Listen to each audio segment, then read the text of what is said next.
A primeira coisa que é importante para que você monte bem o seu currículo é saber o que é um currículo. O currículo, na realidade, ou currículo vitae, tanta coisa aí que o pessoal diz, né? E nenhum desses termos está errado. Nada mais é do que um resumo de tudo aquilo que você tem na vida, de tudo aquilo que você fez e de tudo aquilo que você pode, de repente, oferecer para uma empresa. Então, o currículo nada mais é do que um resumo da tua vida. O jovem, geralmente, ele não tem um resumo profissional, ele não trabalhou, não passou por uma empresa, coisa desse tipo. Mas isso não significa que ele não saiba fazer nada, isso não significa que você não sabe fazer nada, está completamente despreparado para o mercado de trabalho. Não, não é assim que funciona.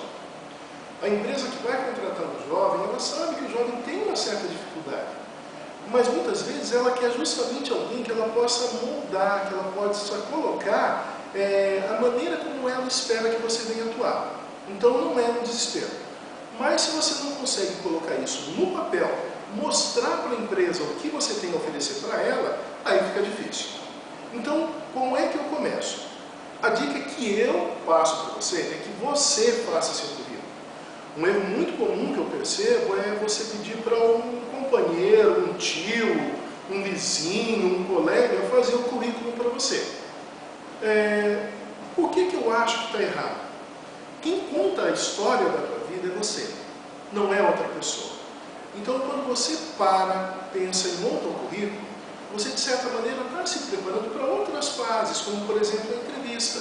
Se você parou para pensar naquilo que você está digitando, está colocando no currículo, fica mais fácil a entrevista. Com base nisso, eu já estou pensando, e aí, ó, dica e bronca do tio Xandão. Senta na frente do computador e começa a digitar, tá? É o teu futuro que está aí. Ok, primeira coisa então. Eu vou colocar currículo vitae. Currículo? Não. Coloca teu nome. Então eu vou lá e vou colocar o quê? O meu nome, geralmente numa letra um pouco maior, no negrito. Faça de uma maneira que você perceba que fica bem legal. Coloque seu nome na primeira linha, ok? Então digamos que fosse o tio Xandão que está fazendo o currículo. Eu colocaria lá Alexandre Custódio. Você já vai ver na tela, né, do lado, na nossa louva, um currículo em que é colocado o nome da pessoa. Começa a perceber que a letra é diferente daquilo que vem embaixo. Eu não quero que você se preocupe tanto com o que vem embaixo. Eu quero apenas que você consiga fazer uma proporção, que você tenha no visual que é diferente. O nome vem em destaque, ok? É isso que eu quero que você faça. Mas qual o tamanho que eu devo colocar? Não deve ser algo exagerado, também nem sequer algo muito pequeno. Mas isso daí vai muito da personalidade. Até isso, para um bom avaliador, vai refletir no tipo de personalidade que você é. Mas aí está um tamanho legal, que você pode acabar verificando depois se também você acha legal ou deveria ser maior ou menor. Mas sempre lembrando que tem essa diferença aí do nome seu para a parte que vem embaixo. E qual é a parte que vem abaixo? O endereço. Então eu coloco lá a rua onde eu moro, o número do local, se é apartamento, coloco tudo. Se essa pessoa estiver aqui em casa, ela consegue me encontrar? Se essa pessoa tiver que me mandar uma carta, ela vai conseguir mandar a carta para mim? Olha que interessante. Isso significa que a segunda parte, que é a parte do seu endereço, você tem que colocar também CEP. Se a empresa resolve mandar uma carta para você e não tem CEP, você acha que o sujeito lá no RH vai ficar procurando? Se tem um monte de gente, um monte de candidato que se preocupou e fez uma boa apresentação do currículo? É claro que não. Então coloque o endereço como se fosse para a pessoa mandar uma correspondência para você. E fora isso, a gente vai colocar alguns outros detalhes que facilitam muito a vida, melhor dizendo, de quem vai pegar esse currículo teu. Seria o quê?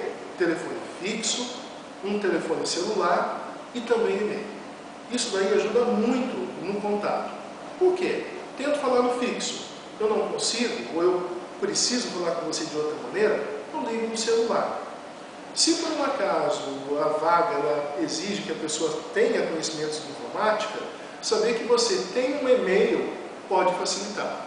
Por isso que eu coloco telefone fixo, o telefone celular e também coloco, gente, o e-mail.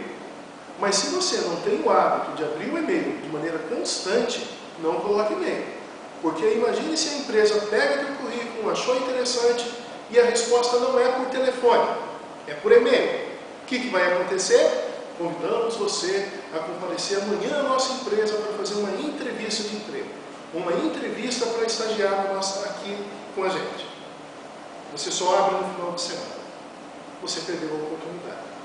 Então, se você não tem hábito de abrir e-mail todo dia, não coloque e-mail. Tá? Mas faz muita diferença você colocar. Abaixo disso, o que a gente coloca? Alguns dados que parecem que para um estudante muitas vezes não é importante, ele esquece e faz diferença. Ele vai colocar que é brasileiro ou brasileira, solteiro, se for casado, casado, e a idade. Então, por exemplo, no meu caso, 42 anos. Por que eu coloco 42 anos e não a data de nascimento? Imagine que a pessoa lá do Recursos Humanos pegue esse currículo e agora o patrão pediu para selecionar alguém que tenha 18, 19 anos. O que vai acontecer com essa pessoa do RH? Vai ter uma dor de cabeça fantástica se você colocou a data de nascimento. Ele vai ter que fazer as contas para saber quantos anos você tem. Se você já coloca a sua idade, você tira uma dor de cabeça dele. Ele já está com a informação ali em mãos.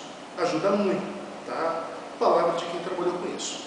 Então facilite a vida de quem vai pegar o seu currículo. Ah, professor, mas e se daqui a 2 anos? Não, ninguém fica com o teu currículo por mais de um ano.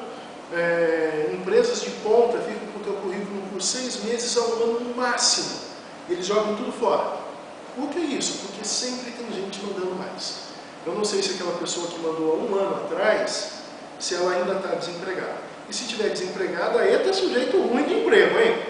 Esse sujeito tem alguma coisa errada, se não conseguir um ano, não vai conseguir agora. Então é outra dica. Mandei para uma empresa o currículo, eu depois de 6 meses, 8 meses, vou lá e entrego outro. Depois de 8 meses, entrego outro. E por aí vai. Ok? Veja bem então essa parte inicial, espero que você tenha digitado. E a gente vai partir agora para o terceiro campo, que é o campo do objetivo. É um campo que muita gente erra e eu vou explicar para vocês o porquê. Mas antes, dá uma revisão, vê o que você fez até agora e compara com o nosso quadro aí, a nossa lousa virtual. Oi pessoal, tudo bem com vocês? Eu não pensava que dava tanta dor de cabeça gravar um videozinho pra vocês. Ficar horas e horas aqui em casa editando. Tá bom. Dá uma olhada do lado de lá ou lá de cá, sei lá eu. O que vocês vão perceber, só para completar essa parte sobre currículo. O que vocês perceberam é que aqui eu coloquei 1, 2, 3, 4, 5 modelos diferentes. O que vocês observam aí é que a gente tem um nome um pouco maior, um nome menor, algumas fontes diferentes, enfim, tamanho, tipo de letra, centralizado, não centralizado. Cada pessoa vai escolher uma maneira que vai fazer o currículo dela, tá? Isso daí, volto a dizer, reflete a personalidade da pessoa. Então faça da maneira que você acha que fica bonito. Existe aquela diferença? Existe. Esses modelos que eu coloquei do lado é para você observar que você pode colocar um tracinho separando ou não, enfim, vai da tua criatividade, tá ok? Então dê uma olhadinha no que a gente fez, nesses modelos que eu deixei para você pronto aí, e se você tiver alguma dúvida, dá um toque. Eu vou postar esse vídeo muito mal acabado, mas depois eu dou uma reformada nele direitinho para deixar ele bonito e com visual legal até janeiro para vocês, tá? Um abraço, tudo de bom para vocês. Tchau!